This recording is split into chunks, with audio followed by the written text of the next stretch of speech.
నమస్తే అండి. ఎలా ఉన్నారు అందరూ? బాగున్నారా? నేనైతే బాగున్నానండి. మీ అందరికీ అమ్మవారి ఆశీస్సులు ఎల్లప్పుడూ ఉండాలని కోరుకుంటూ ఈరోజు చాలా ఈజీగా ఉండే అద్భుతమైన 2 పరిహారాల గురించి చెప్పబోతున్నాను. అప్పులు తీర్చలేని పరిస్థితిగా ఉందండి. దానివల్ల మానసికంగా, ఆర్థికంగా, శారీరకంగా చాలా ఇబ్బందులు ఎదుర్కొంటున్నామని, వాటి నుంచి బయటపడడానికి ఏదైనా పరిష్కార మార్గం ఏదైనా ఉంటే చెప్పనని అడుగుతున్నారు. ఆ విషయం మీదనే ఈరోజు వీడియో ఉంటుందండి.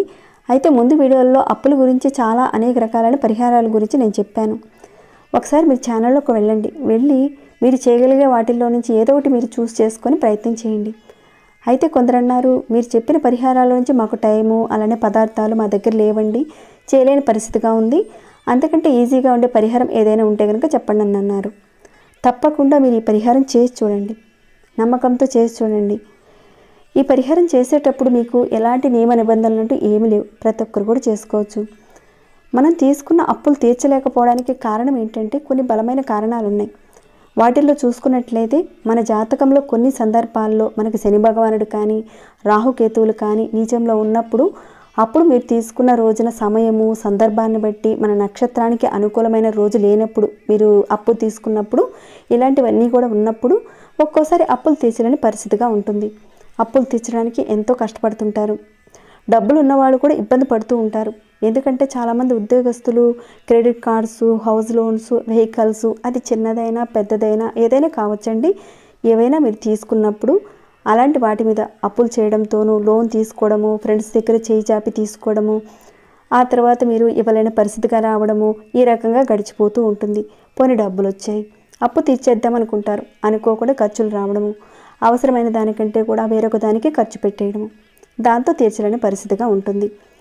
ఇలాంటి ఇబ్బందులతో మీరు బాధపడేవారు తప్పకుండా పరిహారాన్ని చేసుకోండి. మరి ఏ రకంగా చేయాలి ఏంటి అనేది ప్రతి ఒక్క విషయం చెప్తానండి. స్కిప్ చేయకుండా వీడియో 2 వరకు చూడండి, అన్ని విషయాలు తెలుస్తాయి. అలానే మీకు ఎలాంటి డౌట్స్ కూడా రావు. చూసి వెళ్ళేటప్పుడు ప్రతి ఒక్కరూ కూడా ఒక చిన్న లైక్ ఇస్తారని నేను భావిస్తున్నాను.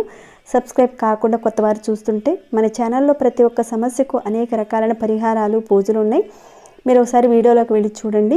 వెళ్ళి చూసి మీరు చేయగలిగే దాన్ని, మీ సమస్యకు తగిన ఏదైనా ఒక పూజను కానీ పరిహారాన్ని కానీ ఎంచుకొని ప్రయత్నించేయండి. మీకు వచ్చిన మార్పుని, ఫలితాన్ని నాతో షేర్ చేసుకోండి. అలానే చాలామంది అప్పుల బాధలతో సతమతం అవుతూ ఉంటారు కదండి, నమ్మకంతో చేయండి, మంచి ఫలితం ఉంటుంది ఈ పరిహారం చేయడం వల్ల. ఇక మొదటి పరిహారంగా చూద్దాము.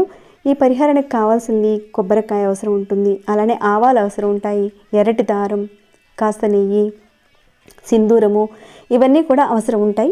ఎలా చేయాలనేది చెప్తానండి. మీరు ఇక్కడ గట్టిగా గుర్తుపెట్టుకోవాల్సింది ఏంటంటే, మీరు ఎప్పుడైనా సరే అప్పు చేయాలనుకుంటే మంగళవారం రోజున మాత్రం చేయకండి. మీరు బుధవారం రోజున అప్పు తీసుకోవచ్చు, మంగళవారం రోజున మాత్రం మీరు అప్పు తీర్చుకోవచ్చు. అంటే మీరు మంగళవారం రోజున మాత్రం అప్పు చేయకండి, కానీ బుధవారం రోజున మీరు అప్పు తీసుకుంటే అప్పును తొందరగా తీర్చగలుగుతారు. ఈ ఒక్క విషయం గుర్తుపెట్టుకోండి. మొదట మీరేం చేస్తారంటే కొబ్బరికాయ తీసుకోండి. దీన్ని మీ పూజా మందిరంలోనే చేసుకోవాలి. ఈ పరిహారాన్ని మీరు చేయాలనుకున్న ముందు రోజునే బాగున్న చక్కగా ఉన్న కొబ్బరికాయ తెచ్చుకోండి. ఏ రోజు చేయాలి ఏంటి అనేది కూడా చెప్తాను. మీరు కాస్త సింధూరం తీసుకోండి ప్లేట్లోకి, దాంట్లో కొద్దిగా నెయ్యి వేసి పూర్తిగా చక్కగా పేస్ట్లా తయారు చేసి పెట్టుకోండి. సింధూరం గురించి మనందరికీ తెలిసింది, ఆంజనేయ స్వామికి ఎంతో ప్రీతికరమైందని సింధూరంతో ఈ పరిహారం మనం చేసుకుంటున్నాం. మీరు సింధూరం కాకుండా కుంకుమతోనూ అలానే వేరే ఇతర వాటితో మాత్రం చేయకండి, కేవలం సింధూరాన్నే ఉపయోగించాలి ఈ పరిహారానికి. అలా కలిపిన సింధూరంతో కొబ్బరికాయ మీద చక్కగా స్వస్తిక్ గుర్తు వేయాలి. మొదటగా మీరు ఒక చిన్న పాయింట్ పెట్టుకొని, ఇక్కడ నేను మీకు చూపిస్తూ ఉన్నాను కదండి, అదే రకంగా మీరు స్వస్తిక్ గుర్తు వేయండి. అపసవ్య కాకుండా సవ్య స్థితిలో వేయండి. ఈ పరిహారాన్ని మీరు చేసేటప్పుడు ఖచ్చితంగా మనసు పెట్టి చేయండి. ఎప్పుడైనా ఇలాంటి చిన్న చిన్న పరిహారాలు చేసేటప్పుడు ప్రకృతితోనూ అలానే పదార్థాలతోనూ, నమ్మకంతోనూ, దేవుడి మీద విశ్వాసంతోనూ, ఇంకా భక్తితో చేసేదాన్ని బట్టే ఉంటుందండి అక్కడ ఫలితం అనేది. ఈ పరిహారాన్ని చేసేటప్పుడు మనస్ఫూర్తిగా మీ యొక్క సమస్యలకు మార్గాలు తెలియాలి, ఎంతో కొంత మీకు మార్పు కనిపించాలి అని ఆ భగవంతుని కోరుకొని చేస్తే ఖచ్చితంగా వాటి నుంచి బయటపడతారు. ఇది మొదటి పరిహారంగా చెప్తున్నానండి. ఈ రకంగా చేయండి. స్వస్తిక్ గుర్తు వేసిన తర్వాత ఎరుపు దారం తీసుకోండి. మీ కుటుంబ సభ్యుల్లో హైట్ ఎవరైతే ఎక్కువగా ఉన్నారో, అంటే దాదాపుగా ఒక 6 అడుగులు పొడవున్న దారం తీసుకోవాలి పరిహారానికి. మామూలుగా ఇలాంటి ఎర్రటి దారం తీసుకోవచ్చు, లేదంటే ఇక్కడ మీరు చూస్తున్నారు కదండి మిక్స్డ్ కలర్ దారం, అలాంటిదైనా సరే తీసుకోండి. మీరేం చేస్తారంటే ఈ కొబ్బరికాయ చుట్టూతా కట్టాలి.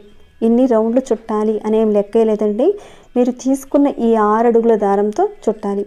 మీకు అర్థం కావాలని ఈ రకంగా చూపిస్తున్నాను, అంతేగాని మీ వరకు అనుకోండి 6 అడుగుల దారంతో చుట్టాలి. చుట్టేసిన తర్వాత మీరు ఏం చేస్తారంటే ఆ కొబ్బరికాయని మీ 2 చేతులతో పట్టుకొని మీ మనసులో మీరు చేసిన అప్పులన్నీ తీరిపోవాలని చెప్పుకోండి. ఈ పరిహారాన్ని మీరు మంగళవారం రోజున చేయాలి.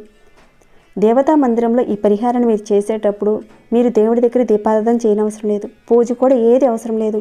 అక్కడ చక్కగా వెళ్ళి కూర్చొని దండం పెట్టుకొని ఇక్కడ నేను మీకు చూపిస్తున్న విధంగా కొబ్బరికాయకి ఎర్రదారం కట్టి మీ కోరికలు చెప్పుకొని అప్పులు తీరిపోవాలని, బాధలు చెప్పుకొని సమస్యల నుంచి బయటపడాలని కోరుకొని ఈ కొబ్బరికాయని తీసుకువెళ్ళి ఏదైనా మీకు దగ్గరలో పారే నీరుంటే, అంటే అదే రోజున ఏదైనా దగ్గరలో పారే నీరుంటే కనుక చెరువు కానీ, మంచినీరు కానీ, నది కానీ అలాంటివి ఉంటే కనుక అక్కడికి వెళ్ళి నదిలో వదిలేయండి. ఈ రకంగా మీరు పరిహారం చేసుకోవాలి. అప్పుల బాధల నుంచి మీరు చక్కగా బయటపడతారు. అంటే ఇప్పటికిప్పుడే మీరు ఎక్కువగా మొత్తం తీర్చలేకపోయినా కానీ నెమ్మదిగా తీర్చగలిగే శక్తి అనేది ఆ భగవంతుడు మీకు కలిగిస్తాడు. ఇక తర్వాత మరొక పరిహారం గురించి కూడా చూద్దాం. ఇక్కడ మీరు చూస్తున్నది ఆవాలకు చాలా శక్తి ఉంటుందండి. ఒకప్పుడు వ్యవసాయ పొలాల్లో వరి పంట అయిపోయిన తర్వాత మినుములు, పెసలు అలాంటివి వేసేవారు. వాటితో పాటుగా ఈ ఆవాలను కూడా వేసేవారు గట్ల మీద. ఎందుకంటే వాళ్ళ పొలంలో నకారాత్మక శక్తి అనేది రాకుండా ఉండడానికి, అలానే పురుగులు పట్టకుండా ఉండడానికని ఆవాలు వేసేవారు వాళ్ళు. దీంట్లో ఉన్న శక్తి ఏంటంటే ఈ ఆవాల్లో గ్రహస్థితిని అడ్డుకునే ఒక శక్తి ఉంటుంది. ఎవరైతే అప్పుల బాధలతో బాధపడుతున్నారో మీ ఇంటి దగ్గర ఇక్కడ నేను జస్ట్ పేపర్ మీద వేసి చూపిస్తానండి. ఇక్కడ చూడండి, ఇది మీ ఇల్లు అనుకున్నారు. చుట్టూతా ప్రహరీ గోడ ఉంటుంది. దాని నుంచి కానీ లేదంటే బయట వైపు నుంచి కానీ మీరు ఇక్కడి నుంచి మొదలుపెట్టి చుట్టూతా ఆవాల్ని కాస్త చేతిలో పట్టుకొని కాస్త వేసుకుంటూ తిరిగి మీ ప్రధాన ద్వారం దగ్గరికి రావాలి. అంటే కొద్దిగా ఆవాలు వేసుకుంటూ రావాలి. కాస్త పిడికిడ ఆవాలు మీ చేతిలో పట్టుకుని ఇంటి చుట్టూతా రౌండ్గా తిరుగుతూ లోపల వైపుకి కాదండి బయట వైపునే చేయాలి. ఈ పరిహారాన్ని మనం ఎప్పుడు చేయాలి? మంగళవారం రోజునే చేయాలి ఈ పరిహారాన్ని. ఇలా చేయడానికి కలిగిన ఉద్దేశం ఏంటంటే మీ ఇంటికి ఒక బంధనం వేసినట్టు వస్తుంది. ఒకవేళ మీ ఇంట్లో నకారాత్మక శక్తి ఉందనుకోండి, అప్పులు తీర్చలేని పరిస్థితి కూడా వస్తుంది. ముందు వీడియోలో నేను మైత్రి ముహూర్తం గురించి కూడా చెప్పాను. ఆ ముహూర్తంలో కాస్తని మీరు అప్పు తీరిస్తే తొందరగా అప్పును తీర్చగలుగుతారని చెప్పాను. కానీ ఇంట్లో నకారాత్మక శక్తి ఉన్నా కానీ అప్పులు తీర్చడానికి అడ్డంకులు వస్తాయి. కాబట్టి చెప్పుకున్న మైత్రి ముహూర్తంలో మీరు ఆ పరిహారం చేసుకున్నా లేదంటే వేరొక పరిహారం చేసుకున్నా కానీ నకారాత్మక శక్తిని కూడా మీరు పోగొట్టుకోవాలి. ఈ విధంగా మీరు మంగళవారం రోజున చేయటం వల్ల మీ యొక్క ఆలోచన విధానం మీద పనిచేసే ఆ నెగిటివ్ ఫోర్స్ అనేటివి తగ్గి అప్పులు తీర్చడానికి మార్గాలు మీకు తెలుస్తాయి. ఒకవేళ మీరు నెలసరిలో ఉన్నా కానీ ఏ ప్రాబ్లం లేదండి. ఒక 5 మంగళవారాల పాటు ఖచ్చితంగా చేయండి. ఈ రకంగా 5 మంగళవారాలు పూర్తయ్యేసరికి మీకు అనేక రకాలైన మార్గాలు తెలుస్తాయి అప్పులు తీర్చడానికి. చేసిన తర్వాత మీరే చెప్తారండి చాలా మంచి పరిహారం చెప్పారని. ఇక్కడ యూజ్ చేసిన పదార్థాలు మాత్రం తప్పకుండా వాడండి, వేరే ఇతర పదార్థాలను మాత్రం వాడకండి. ఒకవేళ ఈ పరిహారాన్ని మీరు చేయలేని పక్షంలో ఒక సమస్యకు ఎన్నో రకాలైన మంత్రతంత్రాలకు సంబంధించిన పరిహారాలు ఎన్నో ఉన్నాయండి.